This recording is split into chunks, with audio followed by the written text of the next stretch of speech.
Emancipation Proclamation is said to be, quote, perhaps the greatest document of social reform in American history, unquote. Do you agree or disagree with that, and why?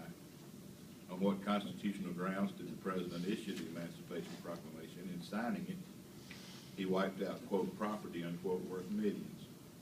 Did Lincoln violate the Takings Clause of the Fifth Amendment, or was the proclamation justified by the Constitution, which empowers Congress to make rules concerning captures on land and water, according to Article 1? We're delighted to hear from you this morning.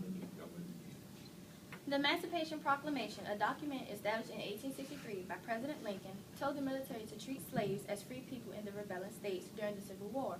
This document was only enforced in places where when the Union Army had taken over in the South, thus freeing 30,000 to 40,000 slaves in 1863, and eventually freeing 3 million more slaves before the war ended in 1865. The proclamation did not free any slaves in Maryland, Delaware, Kentucky, Missouri, or West Virginia because they never rebelled or joined the Southern secession. Additionally, the proclamation neither outlawed slavery for the future nor did it grant citizenship to African Americans.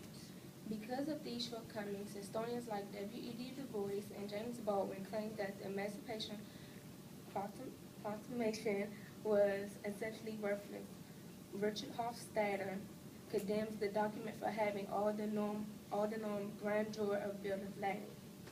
We disagree with these critics, although the Emancipation might not have been an elegant or sophisticated tone like the Gettysburg Address or Lincoln's first inaugural.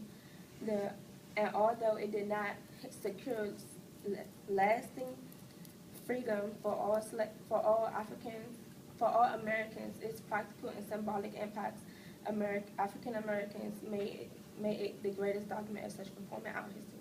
Practically speaking, the Emancipation Proclamation transformed 3 million human beings from chattel to persons. It destroyed the slave-driven economic structures of the South for good, and in the process, it gave the North the military advantage they needed to win the war and solidify more complete freedom and equality through the 13th, 14th, and 15th Amendments.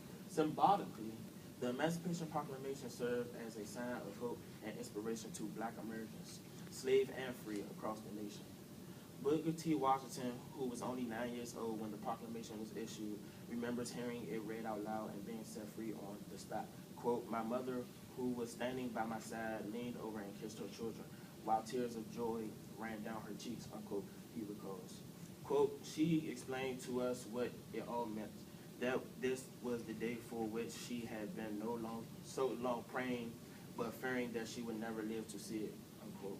Therefore, we agree with William E. Millen that the Emancipation Proclamation was the greatest document of social reform in American history. However, we acknowledge that there is some controversy over its legality. Although the Fifth Amendment protects private property from being unfairly confiscated by government, we do not believe President Lincoln violated this takings clause when he issued the Emancipation Proclamation. Lincoln had the authority to issue this proclamation because of the Congress' power to deal with captures on land and water and his commander-in-chief power under Article 2. While the southern states were in rebellion, Lincoln had the power to seize property from those individuals as a tactic of war. If Lincoln had freed the slaves in the border states who remained loyal to the Union, this would have been a violation of the Takings Clause. But he did not do this. He knew that this was not within his power. President Lincoln repeatedly insisted that he did not have the power to end slavery, decide questions of citizenship, or free the slaves that were not in rebellion. Overall, we think Lincoln scholar Allen Guelzo sums it up well. Although many people criticize Lincoln and the Emancipation Proclamation, quote, the real challenge is to understand that it would have been much easier for Lincoln to do nothing at all. And once we have that understanding, we can marvel at the real risk he actually took. And even if the proclamation sounded as unheroic as a Bill of Lading, it was still a bill that changed the destinies of 4 million human beings bound through blood and fire for the port of American freedom.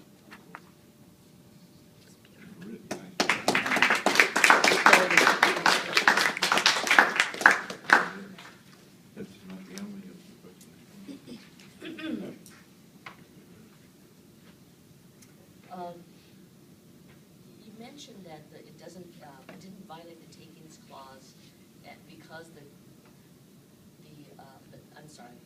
you mentioned that the Emancipation Proclamation didn't violate the Takings Clause because the Congress had the power to make rules concerning captures on land and water.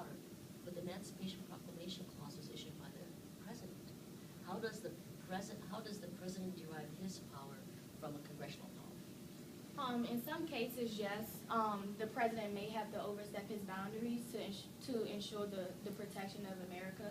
At that time, Congress was not in session, so it would have been almost impossible for Congress to make a decision on the Emancipation Proclamation. So I believe that, and I think I can speak for my team members too, that Lincoln did the right step. If he wouldn't have issued the Emancipation Proclamation, the North might have not won the war. So I believe that and even though he overstepped his boundary, it was appropriate for the situation at hand.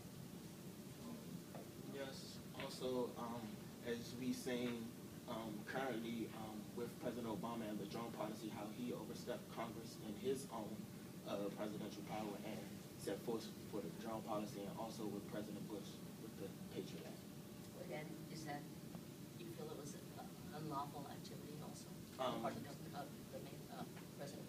I don't feel as though it was an unlawful activity because it was in case of emergency, in case of war, as the war on terror has it been. Well, let me follow up on that and ask you, what limits are there then on the president's exercise of power when there is either a real or an alleged emergency? Does a war on terror, for example, justify presidents to do anything at all? Can you repeat that, please? What limits are there on the exercise of presidential power, especially in times of national emergency or alleged national emergency? I think that the president's powers in times of emergencies are very vague. I don't think that we can set a strict limit because in different cases, like with the Civil War, since it was a domestic issue, that would vary from very against foreign wars. So with the domestic, maybe the president's power can be a little bit more limited, but with dealing with terrorists across seas or in other countries, the power may be expanded to make sure that America is safe from foreign danger, I should say. President Lincoln perhaps violated the Constitution to free the slaves. President Bush, the more recent President Bush, perhaps violated the Constitution in Guantanamo Bay by waterboarding prisoners in a claim that it would maybe save lives by getting intelligence that way. Do the ends justify the means? Do the ends justify the means? Does the manner, if you have presumably a noble cause that you're working for, can you do anything you pretty well need to do in order to achieve that goal, or is there a limit to how far you can go, what methods you can use to accomplish that? Are you directing it toward me? Anybody to I don't think there is a limit because in Lincoln's case, he wasn't doing it just to be freeing the slaves. He was doing it as a tactic of war. So when it's in that situation, I think it is justifiable. I think that, I can't really say there should be a limit because the situations vary, so I'm not the one to say there should be a certain limit, but I think there should be. I think that the people need to be notified about war situations, such as with the Vietnam War when a lot of people were against it.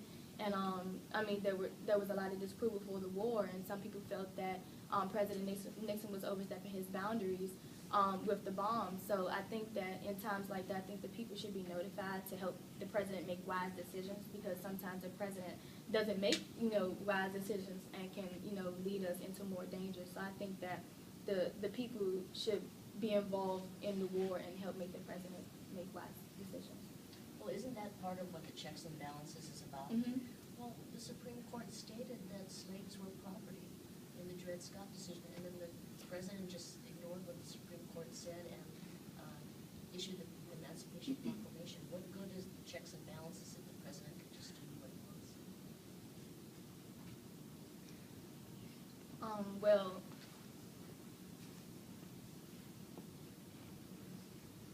can you repeat it one more time?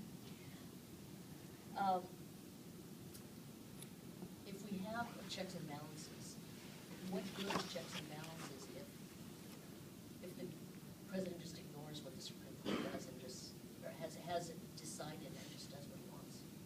I think that sometimes, even though you do have the checks and balances, I think sometimes there are mistakes. So, obviously with Plessy versus the Dred Scott case was wrong, and we corrected that. But I think that sometimes the president, I mean, has to make certain measures to ensure equality and to keep the, and in Lincoln's case, keep the Union. He didn't violate the Takens Clause because the South was essentially in rebellion, and he took the quote-unquote property of the South. So I think that even though he didn't think they were property, he took the property to eventually free them, since he had it in his care almost. Go ahead and finish. So he freed them. He had the power to do what he wanted to do with the property afterwards. That's right.